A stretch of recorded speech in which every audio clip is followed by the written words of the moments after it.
Merci, Président, chers collègues. Donc, comme chaque année, nous vous proposons le rapport en matière de développement durable, le rapport 2019, mais qui porte sur l'année 2018. Donc, ce rapport est un exercice d'évaluation en matière de développement durable pour notre collectivité, sur le fonctionnement de la collectivité, sur les actions que nous menons sur les territoires. Et ce rapport propose également des axes d'amélioration.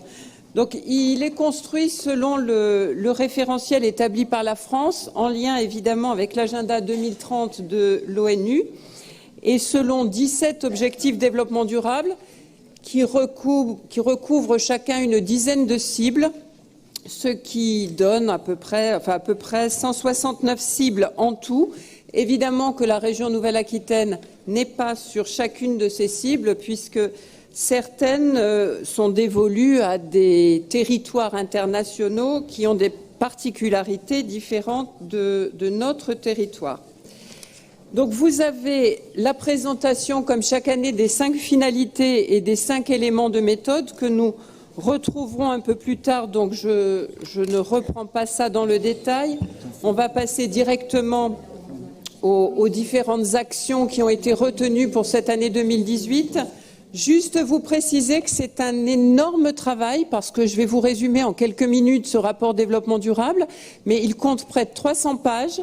C'est un gros travail qui est fait par chaque référent de chacun des services de la région, qui a pour rôle de faire remonter ce qui lui semble important en matière de développement durable au sein de son service, et qui a aussi le rôle de traduire tout cela par le prisme des 17 objectifs développement durable. Alors ce rapport est coordonné par Pascal Combe en lien avec le Conseil permanent de la transition énergétique et du climat.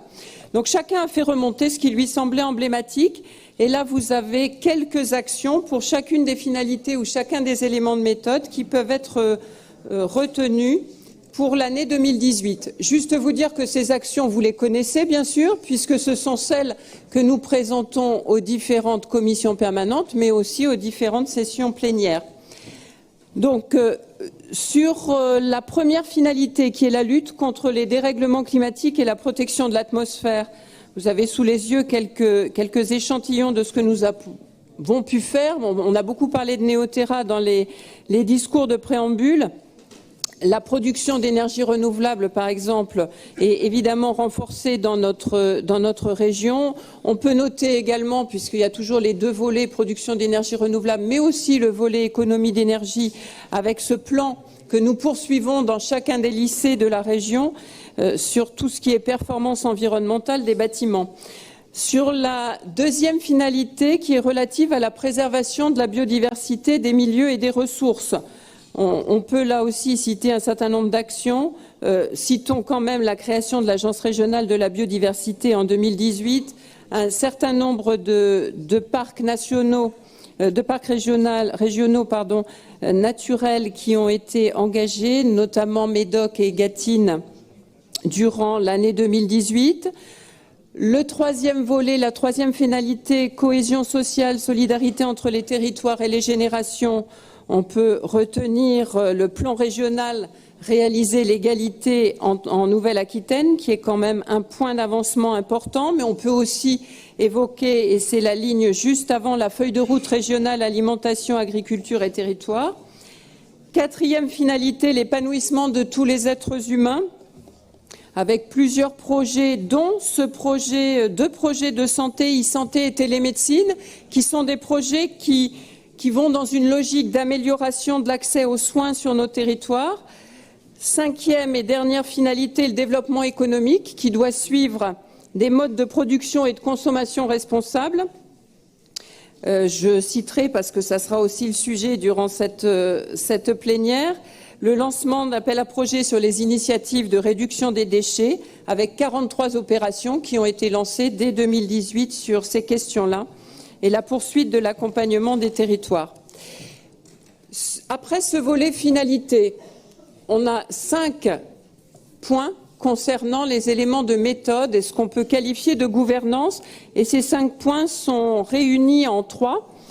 Le premier sur la participation des acteurs. Alors vous avez participé les uns et les autres à ces séquences de participation des acteurs en tant qu'élus régionaux sur tout ce qu'on appelle la co-construction des politiques de la région et au-delà. Le deuxième et troisième élément de méthode qu'on peut mettre dans le même groupe, l'organisation du pilotage et la transversalité de l'approche. Bon, vous avez là aussi suivi le travail qui a pu être fait en termes de lutte contre les discriminations, mais on peut aussi évoquer tout ce qui est fait en termes de... On vous cite la création de la délégation à la transformation au pilotage et à la modernisation qui justement met en avant ce volet transversalité.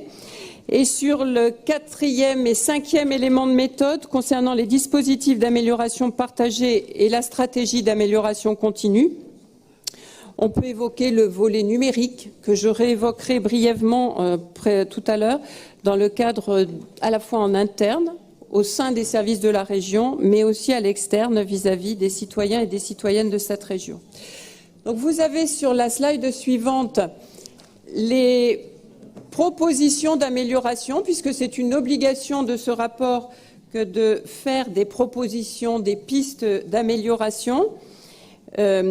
Poursuivre la dynamique qui a été engagée évidemment en 2017 et ces référents développement durable qui travaillent pas au quotidien certes parce qu'ils ont aussi leurs tâches et leurs fonctions, leurs missions liées à leur travail dans les services, mais ils essaient systématiquement de définir cette stratégie développement durable en ayant, comme je le disais en introduction, ce prisme des 17 objectifs développement durable. Donc cette année, ils ont retenu 38 actions qui sont évidemment déroulées dans le rapport que je vous engage à lire. Parmi ces 38 actions, eh bien, notons ce que nous avons tous noté, c'est l'intégration des objectifs développement durable dans le SRADET, le schéma régional d'aménagement, de développement durable et d'égalité des territoires, avec les 80 objectifs du SRADET qui sont passés par le prisme des ODD. Plus récemment, nous l'avons fait aussi avec Néoterra, mais ça sera l'objet du rapport de l'année prochaine. La question de l'évaluation est aussi importante et les référents réfléchissent à ces questions-là, à cette question dans le cadre de la mise en place d'indicateurs de suivi qui soient robustes et puis évidemment sélectionnés pour pouvoir mettre en avant la cohérence entre l'agenda 2030 de l'ONU, la feuille de route nationale et puis nos travaux en Nouvelle-Aquitaine. L'objectif est aussi de renforcer ce réseau de référents, de le consolider sur chacun des 3 sites, à Poitiers, à Limoges et à Bordeaux, avec un travail de réunion, de mutualisation, d'expérimentation sur chacun de ces 3 sites en lien avec les référents pour que chacun puisse s'approprier cette question-là et toujours en synergie avec le Conseil permanent de la transition énergétique et du climat, mais au-delà, parce que là c'est en interne, également avec le comité régional des acteurs de ce COPTEC pour diffuser ce rapport, lui donner de la visibilité de manière beaucoup plus, large que le simple microcosme Conseil régional. Et puis, je vais terminer en évoquant quand même un certain nombre de volontés de ces référents, de dynamiser un peu tout cela. Vous prenez ce rapport chaque année en une fois, mais comme ça a pu être dit parfois en commission et notamment au niveau de la session plénière du Césaire, on prend ces 300 pages, on se demande d'où ça vient et moi je m'interroge quand des élus se demandent d'où ça vient puisque c'est ce que nous avons étudié les uns et les autres ensemble ici au sein de cet hémicycle. Donc améliorer la démarche, c'est évidemment la faire connaître. Peut-être qu'il y a une communication un peu plus large à avoir, mais je vous engage quand même à regarder au sein des services avec lesquels vous travaillez, regardez justement ce travail qui peut être fait. Je rappelle que depuis maintenant 2 ans, c'est la 2e année 2019, où nous faisons des réunions, une journée complète de réunions avec l'ensemble des référents développement durable, parce qu'évidemment, ils sont sur les 3 sites de la région, évidemment, ils sont dans tous les services, et ils ont aussi besoin de se rencontrer pour travailler ensemble à l'amélioration de leur mission au quotidien sur ces questions-là. Et puis, un point important, c'est que dans le cadre du comité régional des acteurs, du COPTEC, eh bien, nous avons la mise en avant de ces 17 objectifs développement durable qu'ensuite nous collectons à l'intérieur d'un rapport. Alors, juste une remarque qui, là, est en dehors du PowerPoint que je viens de commenter très rapidement. Les commissions, certaines commissions ont fait des remarques lors de la présentation du rapport, d'autres aucune remarque. Bon, moi j'ai eu un retour de l'ensemble des remarques faites. J'ai participé à la session du Césaire et j'ai écouté avec beaucoup d'attention ce qui m'était dit, ce qui est écrit dans le rapport que vous avez pu avoir sous les yeux aussi, le rapport du Césaire, où on demande de développer, et c'était aussi les prises de parole des années passées de certains d'entre vous, de développer cette question des indicateurs pour évaluer cette évaluation. Bon, je suis complètement d'accord avec cette nécessité-là et on peut le faire dans le cadre de la commission d'évaluation des politiques publiques. On peut aussi travailler à la mise en place d'un groupe qui pourrait justement construire ces indicateurs. Mais la mise en place d'un groupe nécessite aussi des moyens humains parce qu'il ne suffit pas de se réunir pour se parler, se dire des choses que nous partageons. Il faut aussi faire tout le travail derrière. Pour l'instant, c'est un peu difficile, c'est un peu compliqué puisque ce rapport développement durable repose sur les épaules d'une seule personne. Mais sachez que dans chacun des travaux que nous effectuons, et notamment les documents de planification, c'est aussi à chacun d'entre nous de penser à l'intégration de ces 17 objectifs développement durable.